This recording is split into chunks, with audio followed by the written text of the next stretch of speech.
Hello everyone, welcome to soundproofguide.com, and no, I still haven't had a haircut. Yeah, it's getting to that point because of that, the thing that's happening right now that you can't really say on the YouTube. But anyway, in this video, I'll be talking about how to soundproof in-wall and in-ceiling speakers. So, like if you have a home theater system, this is perfect because a lot of people would love to have the speakers in the ceiling or in the wall, whether you want to save space or just make it look better. This is great for people that want to use the speakers for their home entertainment system in a smaller space where they don't really want the speakers in the way or be seen, which makes a lot of sense, especially for the speakers that goes behind you, the surround sound speakers. It's a lot better to have them in the ceiling, but just putting them in the ceiling doesn't really work very well sometimes in terms of soundproofing and also in terms of sound quality, because if you don't do it the right way, it just won't sound as good or sound as it should for your movies or music or whatever you want to watch. So we're basically going to talk about two ways to do it. One is a DIY way, and the other one is just a simple box that you can buy to put the speakers inside.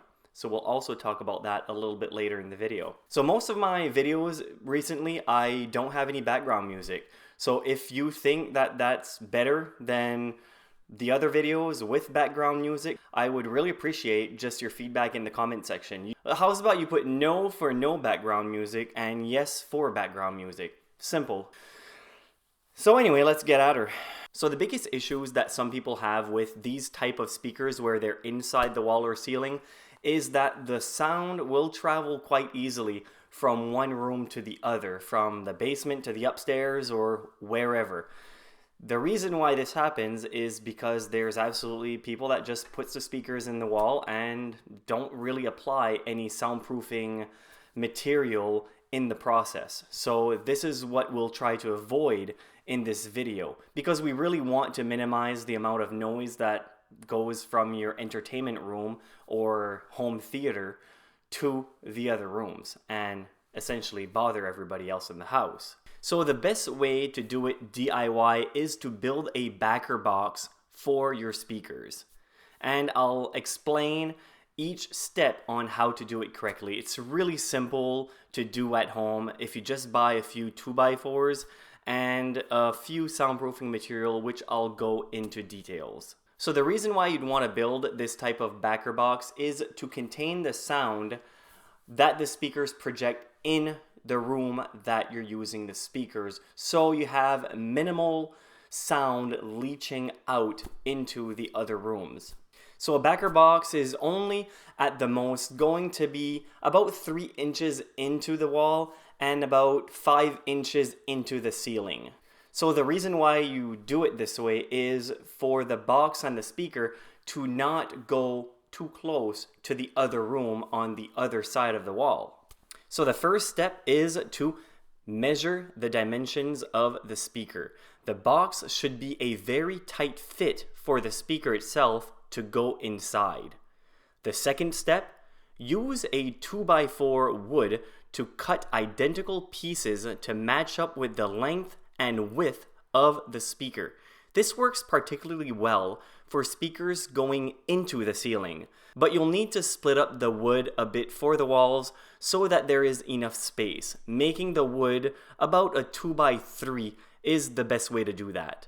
Third step is to fasten the pieces of wood to the frame by using either a nail gun or screws. So step 4 is to use either MDF or OSB as a way to add a lid to the backer box. Now it's time that we add some soundproofing material. Our first layer of soundproofing material will be by covering the inside of the backer box with cement backer boards. You can buy them sheets of 3x5 feet by 1/4 inches thick. All you need to do is measure the size of the inside of the walls and back of the backer box and glue it on the inside. You can use acoustical compound to do this to help stop the sound from going through the box. The next thing to do is to seal the gaps between the two cement boards with acoustical caulking. This type of caulking will reduce sound from coming through these cracks and will also stay rubbery and not crack over time, letting noise through. And now it's time to add a little bit of sound deadening material inside the backer box, just in case some sound resonates from the sides of the speakers. What I would use is just plain old acoustical panels. You probably won't need this too bad because of the cement backer board doing a pretty good job at doing that in the first place. However, with all of the money that it costs, it's not that expensive to buy a couple of sheets of acoustical panels and placing them inside. If you like this type of content, consider subscribing to my channel. I would also appreciate you leaving a comment if you have any soundproofing questions or comments for me to answer. I will provide links to each and every one of these products I talk about in this video in the description below for you to purchase. And now back to the video. So at this point, you should have an open-ended backer box to look at. Simply drill a hole in the frame so that wires can go through to the speakers. Once that is settled, put the backer box into the cavity of the ceiling or wall. And if you don't really want to go the DIY route, you can buy an in-wall speaker enclosure. Companies such as DynaBox and Enclosure has some great options for people that want in-wall speakers that will sound and look a lot more professional. They are pretty inexpensive and they pack a lot of soundproofing material into the small profile. This speaker enclosure are going to be a little bit more expensive, of course, than your do-it-yourself option. But it does save time, and for a lot of people, it'll save headache. So when you're shopping for these types of enclosures, it's important that you find the right fit for your speakers, because you don't really want to come into a situation where you put it on the ceiling or on the wall and it just doesn't look right because the speaker doesn't really fit well in it. So just make sure to measure your speaker and to find the right type of box for it. While some people do like the fact that these enclosures come ready-made, some are not exactly blown away by their soundproofing ability. It does not offer a lot of options as far as customization is concerned, so it might not work for everyone. So keep that in mind. That's the reason why a lot of people choose the DIY way, because then you can add as much or as little soundproofing material as you want inside your box. Now, of course, you can buy a ready-made box and kind of modify it, if you will, to make the speaker fit better, tighter, and to also add more soundproofing material inside it. But, I mean, if you're already spending the money to buy the box that is already made for you, most people don't really want to spend more money and time to kind of perfect something that should already be perfect for what it's intended to be used for, really.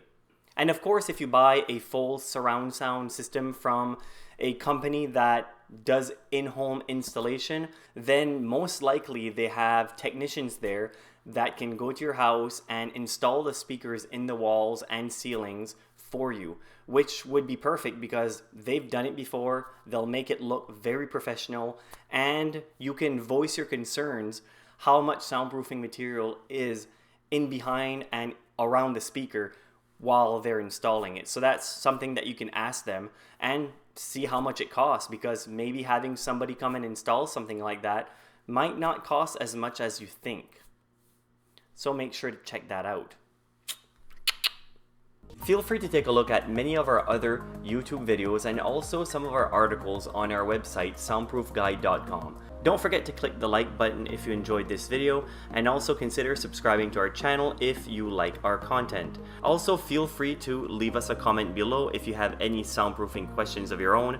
We will certainly try our very best to help you. Thank you very much for watching, and I hope to see you again in the next video or any other videos in our channel. Thank you very much.